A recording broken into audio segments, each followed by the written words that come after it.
The Iranian foreign minister says Israeli airstrikes in Syria are a violation of the Lebanese and the Syrian airspace and also breach of international law.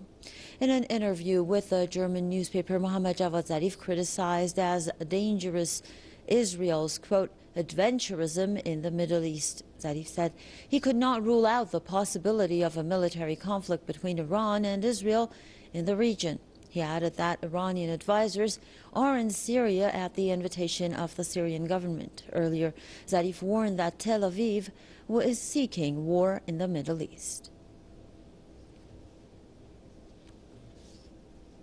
To discuss that more, we're joined by Robert Fantina, author, activist, and journalist, joining us live from Ontario. Thank you very much, Mr. Fantina. Now, what do you make of Mr. Zarif's comments, the fact that Israel is violating the airspace of Lebanon and Syria and these bombing campaigns, based on what authority? That's the big question. That's why the foreign minister said that Israel is violating international law by that. Iran has a presence in Syria at the invitation of the Syrian government.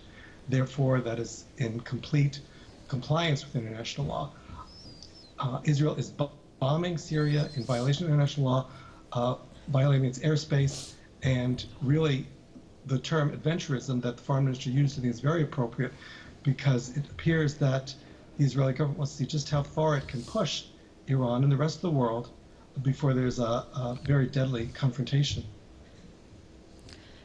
So basically, do you believe that there should be some kind of action coming from the UN or other international entities?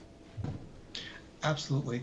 This is a clear case for the United Nations to prevent Israel from continuing with violation of international law. However, any Security Council resolution against Israel will be vetoed by the United States, which supports Israel in all its human rights violations, all its violations of international law and crimes against humanity.